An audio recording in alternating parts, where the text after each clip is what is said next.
Hello there, I'm Colleen. I'm Anders. And I'm Daniel. We're three nerds that met through our love of science fiction and fantasy storytelling. Of course, one of our favorites is George Lucas's signature achievement, Star Wars. And if there's one thing the internet definitely doesn't have enough of, it's nerds talking about Star Wars. So here we are with yet another Star Wars podcast, where each week we discuss one of the films in the current Star Wars canon. From the sands of Tatooine to the levels of Coruscant, we cover it all. Yet another Star Wars podcast is available wherever you get your podcast and is part of the Forgotten Entertainment family.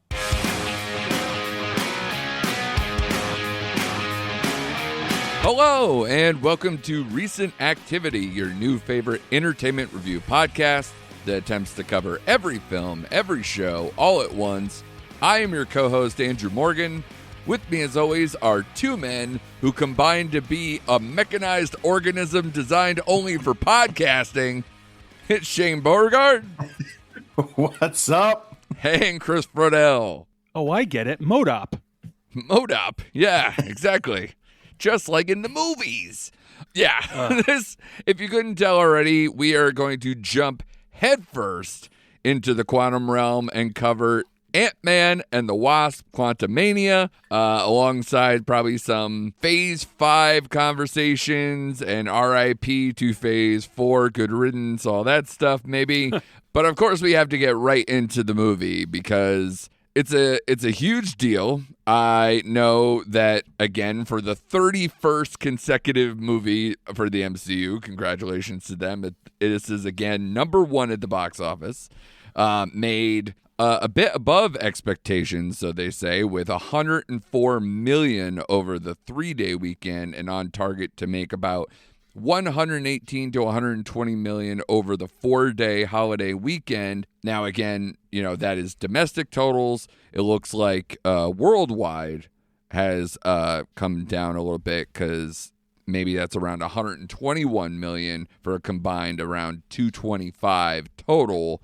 And again, that's with the fact that this actually got to open in China for like the first time and everything else. So, you know, a little under the projection for international, a little above domestically. So I'm sure it's all there. It's all good money for MCU.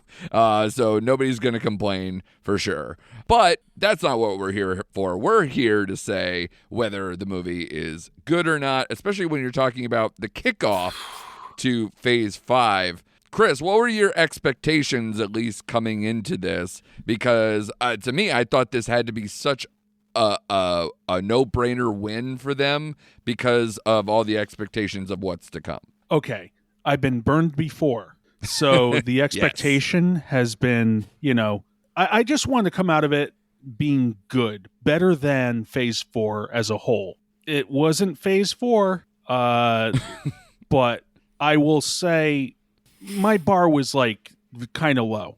You would hope so for being like the third of any franchise, but this movie is pivoted to be something very different. It's supposed to be, you know, when you name movies 2 years from now or a year and a half from now about the Kang dynasty and all these extra, you know, big things that introduce sort of, at least cinematically, the character of Kang and the new big bad, you know, people are going to sit up and take notice. It's a little different from when Thanos was introducing Guardians because people weren't going, oh my God, they named the Infinity Gauntlet stuff at the end. It's not Infinity War and Endgame and all these things like that has to do with Thanos. This is crazy.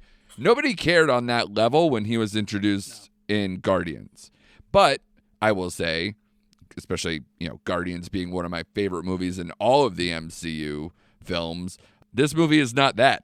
And it felt more like that it had homework to do to set up things more than it was Ant-Man 3 or Ant-Man and the Wasp 3, whatever you want to say. Shane, do you agree with that? Like, where was your head at going into all this? Yeah, my bar was probably set a little higher than Chris's, just based on the trailers I've seen for this Ant-Man movie, and I like both the prior movies. And I'll have to say I was underwhelmed with this movie as a whole. I thought they took the joy out of the Ant-Man series because the first two were like heist movies. They were quirky. They were funny. And to me, this didn't have the same heart the other two did. Right. I thought the best part of the movie was Jonathan Majors as Kang. But that being said, I didn't care about the villain setup. This movie, like Chris kind of alluded to in a nice way, it's not Phase 4, but it's not too far off from Phase 4. Like, I was just so underwhelmed with this movie and just disappointed as a whole. Yeah, it's a very I agree with you on a lot of those notes. And in fact, people will be quick to point out that this movie is the first one. Not only, I mean, like the original script, was taken from Edgar Wright's original writings and went through a bunch of other screenwriters to get to the page. It was more of like a committee of things, including Paul Rudd is a credited screenwriter on the first Ant-Man and Ant-Man the Wasp. And I think part of that is, I don't know if he's doing actual, like, say, script doctoring, punching it up, doing whatever, or the other part of that, especially knowing who Paul Rudd is and what he's known for, a lot of times you get a screenwriting credit if you're doing a lot of improv and it kind of makes its way into the movie. And again, that makes it because it's more of an open, humorous feeling, and there's a lot of like stuff that you can riff on. This movie doesn't have that. So people will be quick to point out that this doesn't have a Paul Rudd screenwriting credit. And also, I don't want to disparage this person, but like Jeff Loveness is the credited screenwriter on here, and he doesn't really have a track record. He has writing for Rick and Morty as like his track record. So it's not like he came from any other MCU product. It's not even like he came from any other Marvel or like kind of like sci-fi stuff, or even writing for movies. So it's an interesting choice for someone to write such a big film that's going to kick off Phase 5. So it does have a very different tone, mostly because you're not working off of like, a consistent team. Like you have Peyton Reed, the director, for the third time, which is good for continuity there. And obviously a lot of the same casting choices and everything else outside of Cassie, which we can get into. People are making a big deal out of that. I don't really have a strong opinion on that whatsoever. We're now in Cassie 3, so I don't fully care on that one. But to me, I mean, let's put it this way before we put our own real thoughts on paper. This is not what you want critically, because the response has been very mediocre to down. The Rotten Tomatoes score on the critic side is 47%. That's not good. It's probably, I think, the lowest they've had, at least since Eternals, if not like all time. It has a 48 Metascore, a 6.6 on IMDb, and a 2.8 on Letterboxd. The only saving grace is that it's an 84% Rotten Tomato audience score, which, at least favors between that and, the 6.6 IMDb. Like, that's at least a little more positive to where at least audiences aren't overthinking it. But I think hardcore MCU fans are like not having a good time with this, and they're, especially because the expectations from like you and me, Shane, like where I was like, yeah, it has to be a big deal because it's setting up so much that it has to land the plane. And I thought it was I think the worst part about it for me is that it didn't register a strong opinion at all. Like I was like, that happened, and that should not be the reaction when you're introducing Kang on this huge level. Right. My first thought was meh. That's exactly what I thought. I was like, meh, okay. Now, is it as bad as the Eternals? No. Is it bad as Thor 2? No. But it's if I had to put it in its place, it's lower tier MCU, in my opinion. They just fumbled this movie. I thought, God, and it's my fault for having the bar set probably a little too high. But it's not what I was looking for. I don't know. This movie was a CGI nightmare at times as well. Right. So I did not have a good time at this movie. Right. And Chris, especially because you're the bigger comic book fan of the three of us, the weird feeling for me is that I felt like this movie was more comic booky than like, say, a lot of other movies that the MCU does. The MCU is actually pretty good about especially even movies like this, which weirdly felt self-contained, even though it's something that's going to have implications down the line. It's one of Agreed. those movies, though, that not only felt more comic booky, but it also felt like almost like a Star Wars episode. Like it was weird, like without, kind of going into bigger implications, but between the look of it with this, them taking the Mandalorian tech and then doing the matting that way to do the whole quantum realm and being out of the actual universe, being like in the quantum realm for most of the movie and having all these extra kind of almost sci-fi characters and everything else. Like it felt the most of those type of elements, which we haven't really seen in the MCU. Maybe Guardians is like that more than anybody, but this was probably the closest approximation, Yeah, I agree. I will say, as far as the Star Wars feel of it, there was definitely some looks to characters that reminded me of like how Princess Leia was disguised in Return of the Jedi when she went to Jabba's palace. Mm-hmm. There was a lot of those looks, and it's like, okay, all right, well, you have to have a different world and whatnot. Sure. But when you're looking at the scope of the quantum realm, I think I said to you when we saw it, it seemed like this was more multiverse of madness than Doctor Strange was. Yeah. Like that's it seemed otherworldly. And I think in the previous Ant-Man films, you're still tied to the real world. Mm-hmm. You still have a looming threat, and I didn't feel like you're introducing Kang in this movie, this version of Kang. I want to get to that in a minute. Yeah, you have this version of Kang who is menacing, but you're like, well, nothing's going to happen to him. Right. Maybe something could happen to Paul Rudd's character or anybody else, but Cassie has to go forward because, as you said, we know the future film titles.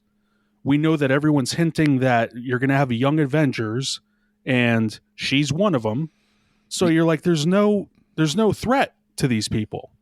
You're introduced to these new characters that may live or die, but we just met them, so they don't really hold anything to us. Yeah, I feel like there's two things at play that still, we've talked about them before with Phase 4, but I think even more now I'm growing in concern because we keep saying the Young Avengers or like these characters that have to grow in prominence because you're not going to have the people. Well, obviously we already are without, your Iron Mans and your original Caps and all these other things that we're already missing, the original T'Challa and it seems like they're working on, phasing out Paul Rudd and Evangeline Lilly and all these other things. So it's interesting what we're going to have left over. You could say interesting or concerning. I actually vote more concerning, or at least that it's going to push out fans who have been along this whole 15-year ride. I know it's a tough bridge that they have to do here, where Tom Holland's probably going to become the elder statesman at some point, which is fucking wild. But it's interesting how this thing is whole being set up, especially when we know what movies are coming in the next couple of years. We know probably what shows are coming in the next year or more, and yet none of them have some kind of like big labeled thing, Young Avengers or some kind of Avengers thing, that unless they're the ones who are going to go up against Kang, which I don't know what the hell that means. And we're also staring down Guardians 3 next, and Guardians 3 seems to be a self-contained thing where they might not continue on, or at least not all of them is the implication, and that's troubling. So my two big things right now to look for is, does the MCU have a star problem coming forward? Because we've talked about that before. And I think they also have a slight villain problem, even though I like Jonathan Majors in this role. But between the multiple variants, the timeline jumps, the multiverse stuff, I think this is the hardest part for the MCU to sell to their general audience what the hell is going on. Because even as a person who read comic books growing up and who watches all this stuff, I still find myself hard to contain all of the information I need to enjoy it on the level that I think I need to.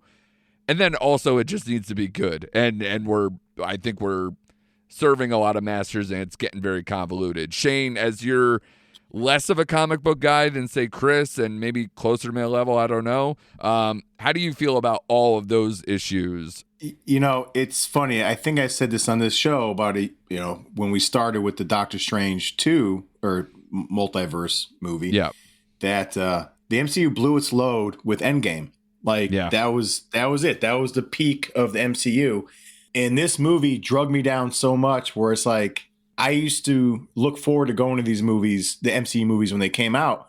But I think after Guardians 3, I'm done. I'm done. Not to say I'll never watch them again. Right. But I'm not going to rush to opening weekend to go see Marvel films. I'm burnt out. I'm done. There's nothing that interests me in these movies. The setup for Kang was lackluster. It's like I said, I didn't have any emotional pull to any of these characters. I just don't care at this point. The only thing I'm looking forward to, just because I'm a fan, is the new Daredevil show. And again, I'm skeptical about that. But as far as the Phase 5 stuff, I don't know, man. They outside of Guardians 3, they have lost me at this point. Yeah, because I mean, to be honest, again, for the older crowd of the people who have been here for the last 15 years or what have you, I mean, Guardians of the Galaxy's next. I'm looking forward to that. The Marvels, I think a lot of the stuff that's built into that team up, you can call it, I don't have a lot of affection towards, or it's so new and I don't think they've done a good job of selling me on certain characters with that. Then you got things like Captain America New World Order, which you can't tell me, even though I'm very much enjoying Shrinking and I will probably watch Indiana Jones, telling me that Harrison Ford being the president doesn't ratchet anything up for me. We're still coming off of, okay, so Sam is the new Captain America. Okay. It doesn't really do a lot for me. There's a reason when you have a person who's a side character and you're trying to elevate his status, it doesn't mean that I'm going to respond in that same way of oh, good for us. That's great. We're getting the also rans to now be, taking charge, which a lot of people can feel that way about Cassie. It's hey, it's our third Cassie. She was barely around and now she's going to save the fucking universe and be the new Ant-Man of sorts as it goes forward. So that's very interesting to digest. Then Thunderbolts and Blade are after that. And Thunderbolt sounds like it could be kind of a decent Guardians replacement if done right, because it'll be Suicide Squad-y. It'll be, have some of that vein. I don't actually know who's fully in charge of running that movie. Do you guys know? No clue. Not a clue. I don't even know if you can list Blade as an upcoming movie because they still don't have anybody behind a director, that. Right? I think they just landed on all that. So as far as I know, Guardians of the Galaxy and the Marvels are in post-production and have solid dates. Captain America New World Order is still listed in pre-production and doesn't have a release date until May of 2024. So if you go by the gaps, I mean, especially for what we're used to, yeah. Marvel's is November, and then we're not going to get another MCU movie for 6 months after that. That's a bigger stretch than they're used to. And they backed up a lot of the MCU shows, too, where a lot of them are now just straight up undated. We don't know when they're coming. Secret Invasion and Loki are in post-production, so they're supposed to come before the end of the year.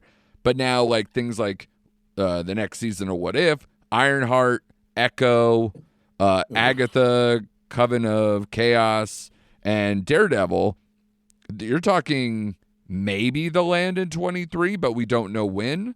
And they want to space these out, they said more. And then Daredevil is listed as early 2024 now because it's probably going to keep getting pushed back and pushed back. And if he doesn't have anything to do with, any other show or continuity or whatever besides She-Hulk, and there's no second season of all these other shows that they just did coming up, then I don't know where everybody fits in, And by the time we get to Kang Dynasty, who's going to be the people who are going to rally together to kind of have this big Avengers moment? And I think, so where's my stars besides Tom Holland?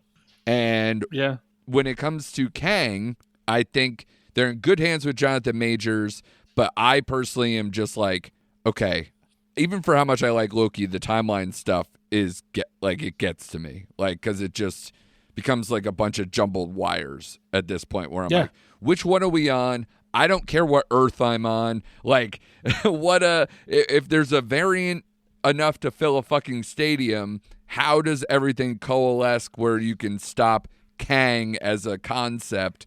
And we don't know a lot of these things. And I would wonder, of all the movies we listed for the next year or so, what movie is going to involve Kang?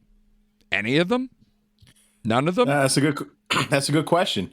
I was thinking about that earlier today, and I don't know, outside of maybe him popping into some of the TV shows, I don't know. Unless they drop a surprise movie that we're not ready for, like Fantastic Four or something, which I heard that's like 2025, right, or some shit like that.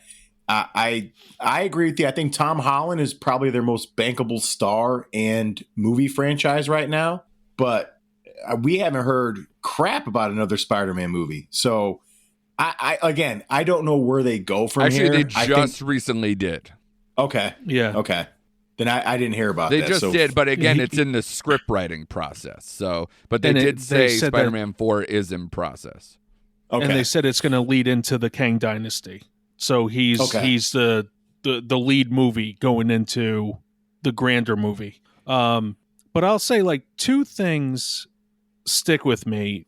I really wish the Jonathan Majors version of Kang that was in Loki would have continued, because I thought he did great. Yeah, I like more that version. Sure. Yeah, like he was unpredictable. You're like, he seems nice, but no, he's not. I don't know. Like, they say that wasn't Kang. That was it the man at the end of the timeline or whatever the hell it was. He's gone I forgot now. what the term was. Yes, but you have all these clusters of shows that you're like, oh well, Sam took over the mantle as Captain America, so now he's going to continue. So he's not Falcon anymore, he's Captain America. Right. It's like, okay, great, Captain America. Don't be a derivative character. Be your own person. I like Sam as the Falcon. Yeah. I like what he's capable of doing. Just because now he's a symbol of America, the new America, the new world order, whatever the hell you want to call it. Sure. Tag team WWF, baby. Yeah, that's all I keep on thinking of. Yeah. But why are you going to have a show about Echo when she wasn't even the most interesting thing out of Hawkeye? Yeah. You should have her appear in Daredevil as she appeared in Daredevil in the comic books. Right. But I think they're just stretching themselves thin, and it's like, oh, look, we have a 12-episode series of this. I didn't ask for that. Well, it's like, it's like the Star Wars problem. It's like, all right, like there shouldn't be an Agatha show. I'm sorry. There shouldn't be an Echo show. It's like, let's give all these kind of popular secondary characters their own show. And I'm like, stop. We just don't need that. It's like they're flooding us with all these shows. And I'm glad at least Kevin Feige at least said hey, we need to slow this down and spread stuff out. You know what I mean? Like, I'm glad they're just not bombarding us with show after show after show. Like, let it breathe, man. Like, you don't need to give everyone a show. And we can get into a Star Wars discussion, but they did the same thing with Star Wars. Like, we don't need all these secondary shows off of The Mandalorian. Like, I'm sorry, I'm done. And guess what, guys? I mean, Bob Iger came out and that whole thing dropped where they lost subscribers. So even for how much they're like just flooding the market with all this stuff, it's not helping them advance the core thing that they want to do, which is build up Disney Plus. So will that rebound with Mandalorian coming back in a couple weeks? Probably. I think so. Yeah. But at the same time, the more you have time between these big tentpole shows or dropping an MCU movie on the platform for people who haven't seen it maybe or want to relive it, people will probably unsubscribe. So, because what else are they holding on to unless maybe they have kids like myself where, Bluey reigns supreme or something else, that is keeping people on the platform. But all the issues that we're having with all of this, I think, is really having a profound effect on them all around. And, whether it means the Disney Plus then, whether it means, obviously the box office didn't hurt for this. And I think it's because everybody went in with the expectations of, well, this has to be good because it's going to set up so much going forward. And then when you got what you got, you're like, oh, okay, I guess I'll wait for Guardians now because there's nothing to hold on to. There's no big carryover effect. There's nothing that and even as far as comics go, there's so much Kang stuff that I don't know which direction they're going with this. It's not like the Infinity Gauntlet, which I read and you get a general sense, or Secret Wars will come out of this too. There's a lot of things that are going to stretch out with this that I don't know what to care about or what to get excited about. And especially knowing we went over what's coming up. And I'm like, Loki season 2 seems interesting now because I want more clarity. Outside of that, Yeah, are you guys kind of in the same place? Yeah, but I'm with you. No, see, the only thing I'm looking forward to, which probably isn't related to any of the movies we're talking about, is Deadpool 3. That's it. That's all I'm looking forward to. Yeah, which, I want to see the undated. Have no idea when that's going to drop. Probably has to go closer to the Fantastic Four stuff because I think for rights purposes, because I think the X-Men stuff isn't cleared until 2025. I think if that's correct. So, yeah, we have time on all that stuff too. So, let me ask you this, Chris, because again, you're well steeped in this. You're Mr. Marvel, of course, that we've teased you before. But people are complaining about because Phase 4 was lackluster for a lot of people. People are maybe comparing, Phase 5 to now Phase 4, Phase 3, when a lot of people are saying they should compare it to like Phase 2 or Phase 1 because we just went through Phase 4, kind of went through the reset of kind of, the post-Endgame stuff where we introduced a lot of new characters and we're going to and now we're going to bring in the timeline shift to Kang and things meaning a lot in that direction while still introducing some new characters. Do you think that's accurate? Are we without saying are we too harsh on Phase 4, but do you see like anything knowing maybe more about Kang than I do? Is this all going to make sense? Who do you think is going to latch on to the Kang thing? Because obviously the Ant-Man part of it is kind of not over, but less interesting to me. Yeah, I will say, as I am Mr. Marvel, it was hard for me to accept that, to be like, I root for him regardless. Phase 4 was tough. It seemed like a mishmash of ideas.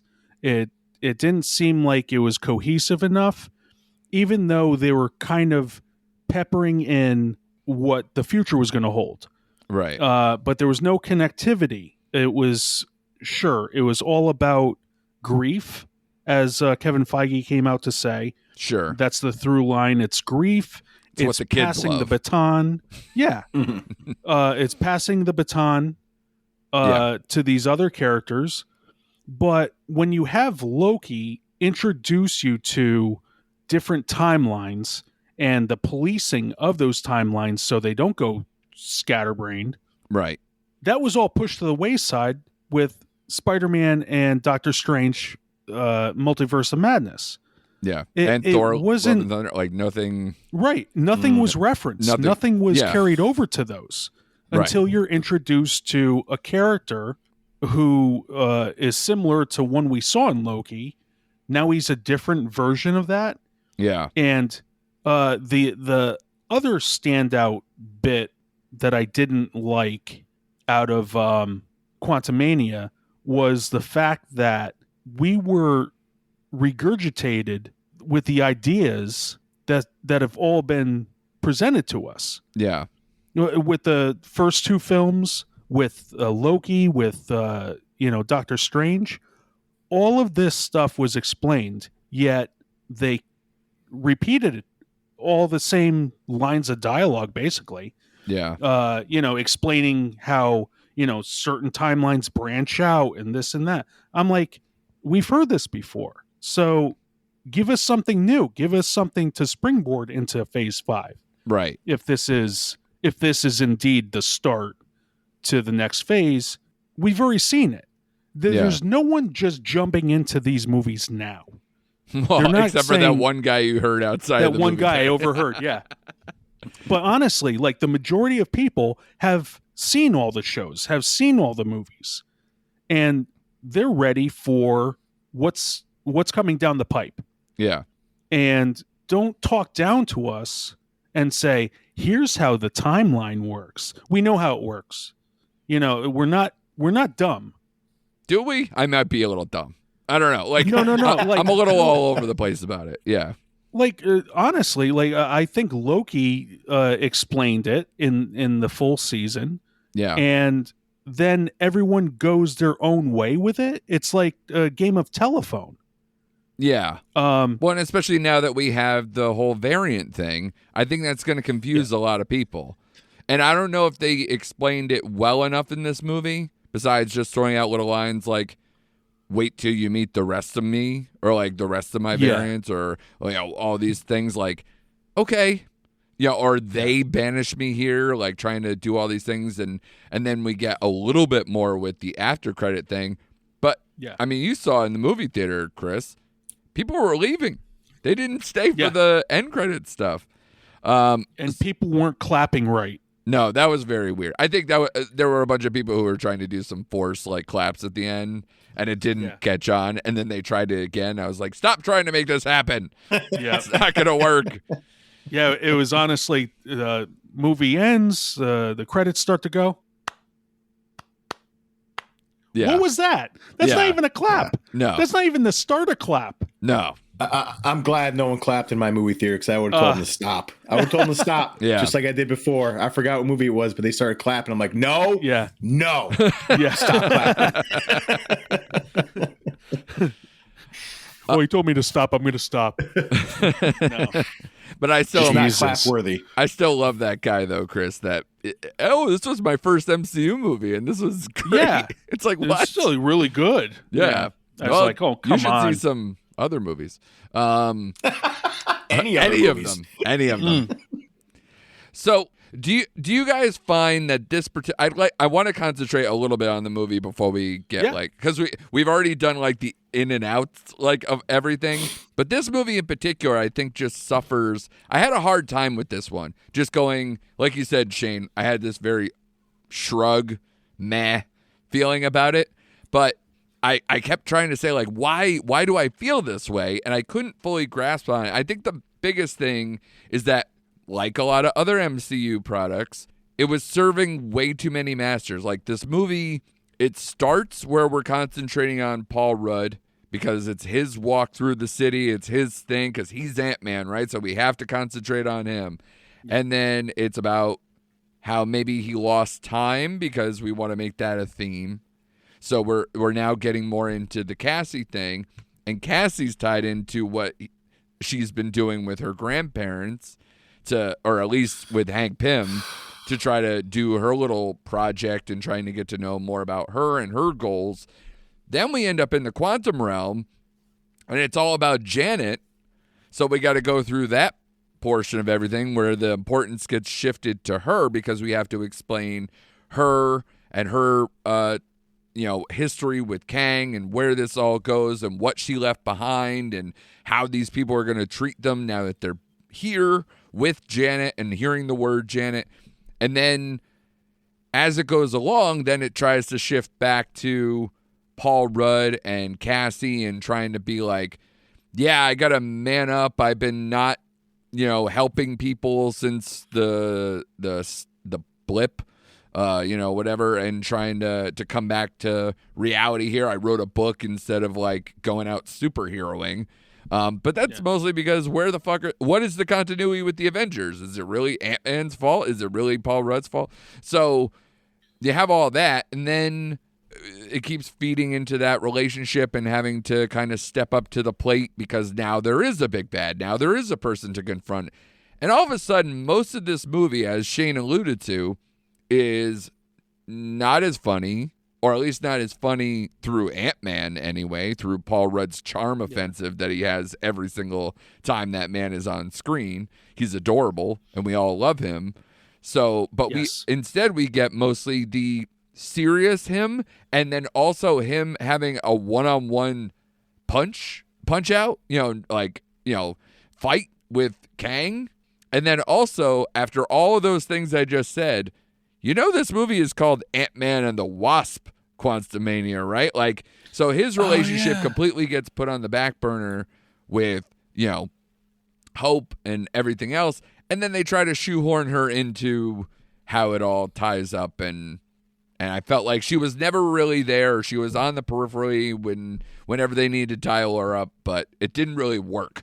So when you take all that into consideration, and now where this is going to go forward, I think this movie fails because of that, because it's spread out way too thin.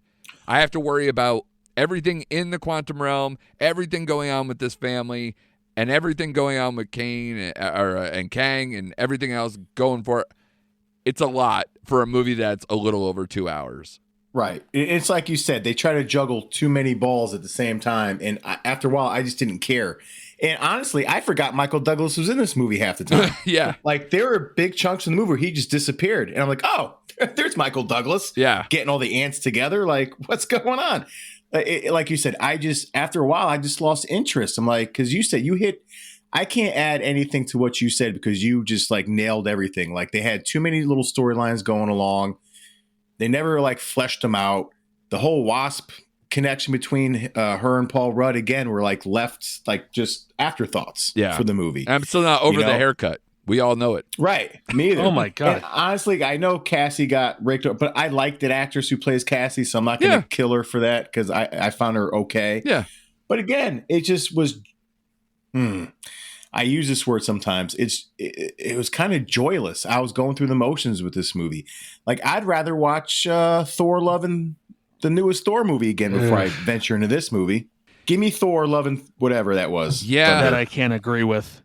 Sorry, I don't know though, Chris. Like, I guess because honestly, isn't it kind of similar though? Where at least it's like, oh, Christian Bale was a good villain, but didn't really get to kind of be full force, or really wasn't like consistent enough. Then you have Kang here, where it's like, oh yeah, Jonathan Majors is crushing it, but the movie still doesn't succeed. Like, so and they try to make jokes periodically, but they have to be a little more serious, and the tone feels different. Like, it does have a lot of the same problems. I will say. I can't say that Jonathan Majors got to flex his acting abilities in this. I think he not monologued, but he definitely had his moments where he would just say things. Ooh, it's menacing, right? But he wasn't really the threat I thought he was going to be. Yeah. But I'm sure in the future he's really going to, affect things. Mm-hmm. But overall, I think I can't even recall if, oh my God, the Wasp. I wasn't even sure if she even fought in her full costume. Yeah. How sad is that? I forget that though. Yeah. She wasn't really utilized. She just Kang, basically right when she comes through the portal. So like she has some things, and she's in the costume a lot of times in the quantum realm because I think she grabbed her parents or something to where so they didn't crash land or whatever. Yeah. But also I pointed this out is that I was really annoyed by the fact that every time someone wanted to talk and they were full helmet, the helmet came up, they talk, oh wait a minute, action is happening, the helmet goes back on, and it was like a visor going back and forth haywire throughout the whole thing. It's just like, listen, we know they're good-looking people. But Yeah. just keep them covered. They're in a battle. There's no need for them to flip it up, talk to their cohorts, Yeah. flip it back down, go back into battle. I'm not even saying this movie was the only culprit of that. Right. From Iron Man to this movie, they always did that. It's just like, why are you showing us? We know whose voice that is. Right. Now, my curiosity with Kang and how they're utilizing him in the MCU, I know this isn't a very MCU thing to do, but DC has done it and it's starting to work for them, at least on some level. Do you think it would have made more sense to make a Kang movie instead of just shoehorning this into Ant-Man 3? Meaning, like, if I saw him get banished and then we can tie it in, have Janet's thing, cool, fine, whatever. But, like, with the variants thing, the whole council of them, all this stuff, and maybe tie it into the carryover of what happened from Loki season 1 and whatever, do you think it would have behooved them at least to open the movie with it, or at least to maybe even have a standalone movie to help us explain what we're going to do going forward? Because this concept is not as easy to digest as Thanos. Thanos, which even then they did good jobs of going back and showing, you know, when he first got Nebula and Gamora, and you know how he you know conquered a bunch of places and gave them choices and what, like the whole mantra of Thanos we saw. But like Kang, we haven't seen shit, and we now have what, 2 variants of him are already gone? Yeah. That's a good question. I think they dropped the ball because I thought they should have peppered him in more throughout since Loki. But they dropped the ball. Like after Loki, we didn't see him until now. Right. It's like, at least with Thanos, like you said, they would pepper him in throughout different movies or make reference to him and show little snippets. And this one, it's like, oh, okay, we get Kang at the end of Loki and then nothing till now. Like, right. What? Like, yeah. So they totally mishandled the way they should have revealed him to us, I will say. But to have a standalone movie, not a bad idea. But definitely between Loki and now, we should have seen or at least heard more about the threat of Kang or, you know, all that kind of stuff. Like show him in Doctor Strange 2 or mention him in Spider-Man. But no, because you had the different timelines for those. But again, no mention of Kang until now. It's like, okay. And look at how he's used in Loki, too. It's at the very end. It's not like it's the Kang show. It's all about Loki and the variants and all these other things. I guess it's getting us used to concepts by repeating them over. But, you know, but there's a lot of time in between them, and it's not consistent enough. And especially when it comes to Kang, I need to know what he's all about, because it seems like every variant has a different version of what they're all about. Right. I think also they should have, and I know this is Monday morning quarterbacking. But, well, all of this is, sure. That's what reviews are. No, but also, I think at the end of Loki, when one version of him was killed off, here comes the one that we're introduced to in Ant-Man saying, you know, what have you done? You know, it's almost like a revenge thing. Like, you know, you killed one of me. Right. And that doesn't sit well with me. You're going to pay. Right. You know, and then like, ooh, and you leave it on the cliffhanger. And then suddenly, you know, Doctor Strange is messing with the multiverse. Yeah. And that version of Kang is released, you know, and he's just like, oh, there's more of you I can kill, you know, because I see that you're associated with this Loki character, you know, now you're my threat. You know, and it just goes on like that, but they never did that. They never just jumped on it. Yeah. And that would have been perfect. They had Jonathan Majors. They should have used him more, just like Shane said. They should have, you know, carried on this character like they did with Thanos, but they didn't. For whatever reason, they didn't. And like you said, because of scheduling conflicts, because of the promise of, you know, dates to be released and coronavirus, everything gets flipped. Yeah. But you have to factor in that not everything is going to go smoothly. Sure. Like, you know, like podcasting. each week we don't get to do exactly what we want to do, but we go with the flow and we figure it out. Yeah. Or we don't come out with an episode that week. But anyways, Yeah. Sure. it's just a promise we make for ourselves that each week we're going to talk. Yeah. But, sometimes life gets in the way. So let's figure it out. Yeah. And it all ties together anyways. It's like ever since May of last year, we're moving forward. Yeah. So Exactly. I don't know. I just want to talk to somebody who really liked this movie, because I think the people who would say that will probably just say a reductive statement like, it's fun. And I'd go, is it? And I think that's just a simple binary that I just don't know who these people are on what level and how we're all ranking these, because I don't know. This is it's bottom tier MCU. I don't know where that all lies. There's a lot of kind of meh to below now. It's starting to that 31 number. I'd probably say we're like a half proposition now, because we've accumulated a bunch between phase 4 and now into phase 5 of mediocre kind of movies that were just like, okay, obviously compounded by the whole show thing on top of it now, because we're all tying them all together. But the one thing I would say is that I feel the same way about this movie as Paul Rudd felt about summarizing his own movie at the end, where he's just like, so yeah, we're safe, right? We're safe, right? Yeah. I don't know. We're good, right? Are we good? And then and then the movie ends. That's how I felt. Like, I was a little confused.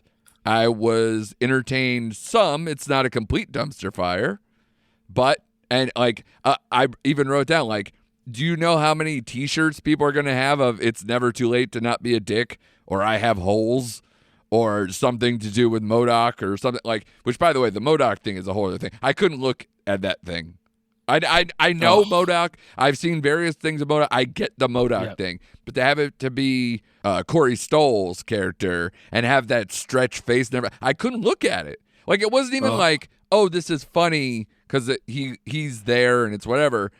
I couldn't even just bring it in because I didn't want to look at it. I didn't even want to mention that. I totally forgot he was in this damn movie, but I was shocked to realize it was Corey Stoll. Like, I had to look it up. I'm like, oh, they're bringing him back for this thing. Yeah. Like you, I had a tough time looking at it. Like, I couldn't look at it straight on. Yeah. It should have been Patton. Should have been Patton Oswalt. But again, they feel like they need to tie everything. And I guess it's a decent idea. But again, I think it goes back to, why is someone who has barely any experience writing such a critical movie in the MCU right now? And so I guess Paul Rudd was busy. I guess, ironically, having a scene where he has multiple versions of himself, calling back to his Netflix show, where he plays multiple versions of himself. It's kind of fun. All I know, with yourself. Yeah, and all I know is people, might be, maybe it's high time we all just stop podcasting and just get a Baskin-Robbins franchise and try to see how long that'll ride out. Maybe for a couple of years and then sell it off. Wait a minute. 31 flavors? 31st movie? Yeah. The possibilities I think I read that somewhere. I can't even take that. I know. I did too. Don't worry about it. Any other thoughts as we either look forward or any other further things about this movie? Are we scoring it? We have to. We do it every week. I know. Do we have to? Can we just say, just trust our words? No. I will say I'm doing the cheat code again because I completely agree with the Letterboxd score. If I could give it 2.75, I would. But obviously my Letterboxd score will probably be 3, even though I think it's an unearned 3. I can't get it to 3. It's a 2.5. And that's a stretch. My problem is I can't remember the last time I gave 2.5 to a MCU movie. Like, even like Thor Got and Thunder, like we were just talking about, I think I gave it 3 because I got enough from Christian Bale at times. I got enough laughs from certain things. I liked Natalie Portman in that particular thing. Like, I got enough that I was like, all right, I'm going to at least kind of put it down the middle. I couldn't tell you the last time I had a 2.5. So that's where I'm like, all right, the 2.8 that it has on Letterboxd sounds pretty damn accurate. So that's where I'm like 2.75. Gotcha. I think because I believe my score for Thor Love and Thunder was 2.5. I did say this was better than that, so I'm going to have to go with a 3 with that. But it straddles that line. It really does. Like, Yeah. you know me in scoring. Like it's either terrible or it's spot on. Yeah. But I will say, like, there were certain things out of this movie that I was entertained by. Right. And I'm an easy mark, but yeah, there was just something lacking from it that I can't give it anything higher than a 3. Like I can't say, oh, it's Marvel, so it's a 3.5. Right. It's a 3, and that's stretching it. I feel like it's just a disposable movie, which it just can't be on so many levels. Like It is. In comparison to the other 2 Ant-Man movies, I think I immediately love those movies. Like they have a just, charm. Yeah. They hit me in all the right feels. Yeah. Between And then the this Michael one- Peñas of the world and all these other side characters Right? were definitely missing out of this particular movie. Yeah. Even though you picked up on David Desmulchin playing the Yeah. Blob. What is his name? Veb or something like It's that? Veb. Yeah. It's like, it's like not even words. They're just like sounds. Yeah. Yeah, it's Veb. Yeah. Veb. Yeah, I think I'll remember small little stupid things from this movie more than I think about like the plot or any of things like that. Like, oh, cool, they made a guy who is broccoli. That's fun. Or Yeah. or Veb's little like obsession with holes that gets kind of fun. Like, but a lot of it is very disposable, and I think it might be a bigger problem than they realize right now. It is for me. Yeah. So, all right. So, did we get all the scores out on that? I don't think wanna so. dismiss Yep. everybody. 2.5. All right, Yep, 2.5. So we're all hovering around the same thing. It's just not good. But we're Yeah. basically more agreeing with the critics than say that one Rotten Tomato audience scored. That's for sure. All right. So like we said, next time we're looking at Cocaine Bear, which hopefully should just be the perfect dessert thing after going back into the MCU and racking our brains and doing homework and all this stuff. It's like, cool. Now we're just going to see a bear do some fucking cocaine. That is going to be fantastic. But yeah, there's not a ton to look forward to after that, but I'm still enjoying the TV stuff that we're watching. Last of Us was good again, and Poker Face was good again, and Shrinking got to me again. So like it's all those things that we had going on from last week's shows. Still marvelous job. So check out those shows if you want to, have something when after you're disappointed in Quantumania, presumably. But yeah, next week Cocaine Bear, and then we'll see where it goes from there, because I think it's like stuff like Creed 3 and John Wick. Don't you dare talk about Creed 3, man. I hear Jonathan Majors again is superb, but we'll see whether the movie holds up. So, I enjoy the Creed series. I'm not a hater on that, so we'll see how this goes, especially with Michael B. Jordan being the director this time and no Sly. So, is it going to be weird? I don't know. We'll see. Let's get weird. But as always, thank you to everyone out there for listening. Go and check us out. Rate, review, subscribe, do the whole thing, and come back next week for more recent activity. Now with cocaine. Do drugs, kids.